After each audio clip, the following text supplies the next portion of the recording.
आप सभी का अपने Gurukul coaching centre Hindi special में हार्दिक स्वागत एवं अभिनंदन है। आज हम इस वीडियो में जयशंकर प्रसाद जी का जीवन परिचय पढ़ेंगे, सुनेंगे, देखेंगे और समझेंगे। तो इनका जीवन परिचय सभी वर्ग के कक्षाओं के पाठकों के लिए है। आप हमारे वीडियो से बढ़िया फेयर तैयार कर सकते हैं, याद कर सकते हैं, समझ सकते हैं, चाहे वो जिस कक्षा का हो। स्पेशल रूप में तो भाई हम कक्षा 11 में ही ये वर्णित है, तो कक्षा 11 वालों के लिए तो हम डाल ही रहे हैं। अब छायावादी काव्य के प्रवर्तक जयशंकर प्रसाद का जन्म 1889 ईस्वी में वाराणसी में हुआ था। अब छायावादी किसे कहते हैं? छायावाद का अर्थ ये होता है कि 1918 से लेकर 1936 के बीच जिस कवियों ने प्रकृति, चित्रण, सौंदर्य, प्रेम और रहस्यवाद से युक्त काव्य धारा की शुरुआत की, उसे ही छायावाद कहा जाता है। और इसके मुख्य प्रवर्तक यानी मुख्य अगुआ, प्रवर्तक माने शुरुआत करने वाला अगुआ जयशंकर प्रसाद थे। यानी छायावाद क्या हो गया, समझ में आया ना, कि भाई कल्पनाओं के माध्यम से इस युग में कविताएं लिखी गई, वो लेख लिखे गए, काव्य लिखे गए, नाट्य लिखे गए, कहानी लिखे गए, तो कल्पनाओं की छाया में लिखा गया, इसीलिए छायावादी युग के नाम से जाना गया। प्रवर्तक क्या होता है कि अगुवाई करने वाला, किसी चीज़ की शुरुआत करने वाला। तो शुरुआत किसने की इस प्रकार की कल्पनाओं से युक्त कहानी, निबंध आदि लिखने की? तो जयशंकर प्रसाद ने की। तो छायावादी युग के प्रवर्तक ये कहे गए। अब छायावादी युग ये नाम किसका दिया हुआ है? तो इस नाम को दिया गया है मुकुटधर पांडे जी के द्वारा, यह नाम दिया गया।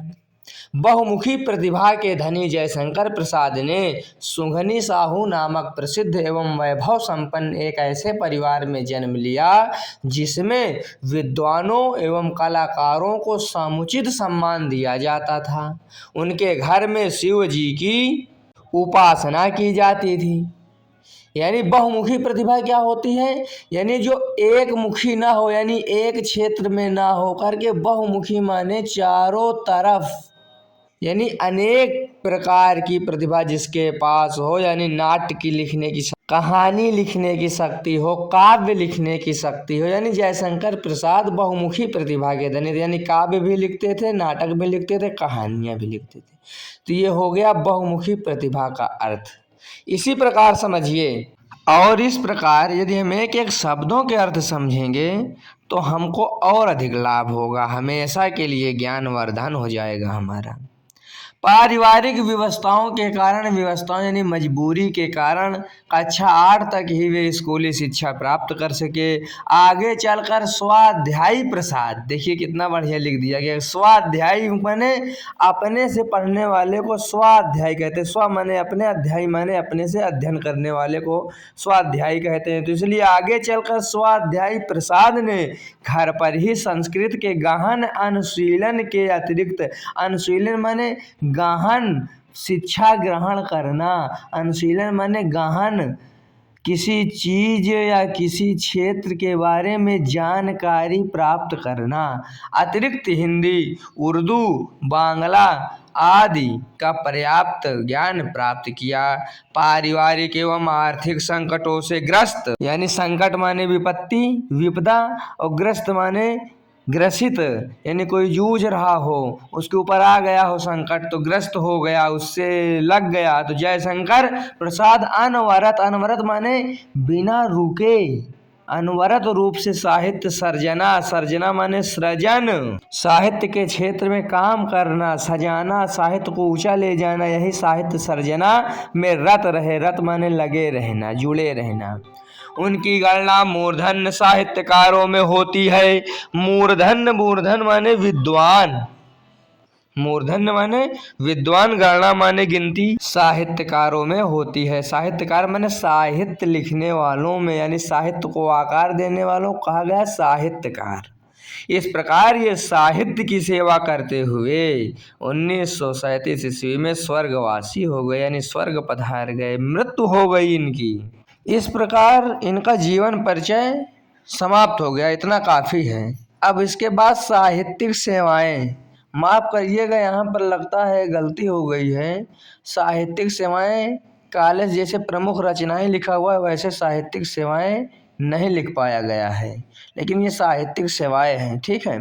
तो जयशंकर प्रसाद ने स्वानुभूति यानी अपने अनुभव के आधार पर एवं गहन चिंतन को यानी विशेष चिंतन करते हुए किसी विषय का गहरी शिक्षा लेते हुए गहन चिंतन को साहित्य की विविध विधाओं के माध्यम से, विविध माने अनेक विधाओं माने लिखना, जैसे विधा माने हो गई कहानी विधा हो गई, नाट्य विधा हो गई ना, तो विधाओं के माध्यम से प्रस्तुत किया तथा विविध कलाकृतियों की रत्न राशि से हिंदी भाषा एवं साहित्य के भंडार को समृद्ध एवं उन्नत किया माने आगे ले गए।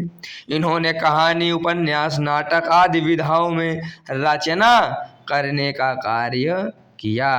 अब प्रमुख रचनाएं देखिए इनकी प्रमुख रचनाएं हैं छाया, प्रतिध्वनि, आकाशदीप, आंधी और इंद्रजाल, कंकाल, चंद्रगुप्त, स्कंदगुप्त आदि। इस प्रकार इनकी प्रमुख रचनाएं हैं।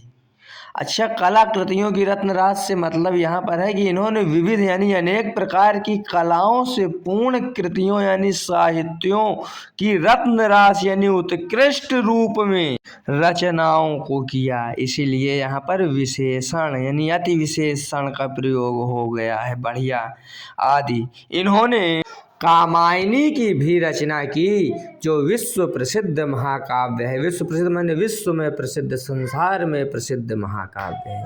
भाषा शैली इनकी देखिए, प्रसाद की कहानियों की भाषा परिष्कृत यानी शुद्ध, छटी हुई, कलात्मक एवं संस्कृत निष्ठ माने संस्कृत के शब्दों से निष्ठ यानी संस्कृत के शब्दों से पूर्ण, कलात्मक माने कलाओं से पूर्ण, तथा शैली ललित, नाटकीय एवं काव्यमयी है। ललित शैली क्या है? सौंदर्य और रचनात्मकता से परिपूर्ण वह कला है जिसका उद्देश्य मुख्य रूप से मानसिक आनंद के लिए होता है।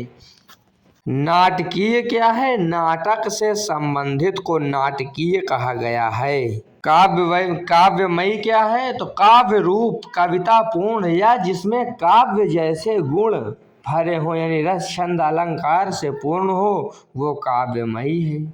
उनके कथोपकथन मार्मिक, सजीव एवं प्रभावशाली हैं। वस्तुतः हिंदी कहानी के विकास को नवीन दिशा देने में जयशंकर प्रसाद का अपूर्व योगदान है। अब इसमें वार्तालाप क्या होता है? तो वार्तालाप संभाषण या कथोपनोकथन कहते हैं, यानी संभाषण वार्तालाप यानी जब एक दूसरे से पात्र बातचीत करता है उसको कथोपकथन कहते हैं। मार्मिक का अर्थ दिल को छू लेने वाला, हृदय स्पर्शी, सजीव माने जीवंत सा महसूस होता है, यानी पढ़ो तो आनंद आ जाता है, जैसे सामने ही हो रहा हो, जैसे आजकल हम लोग टीवी वगैरह देखते हैं। एवं प्रभावशाली है यानी प्रभावित करता है। हिंदी कहानी की नवीन दिशा देने में नया जयशंकर प्रसाद का अपूर्व योगदान है। अपूर्व माने जैसे पहले ना हुआ हो, अनूठा, अद्भुत।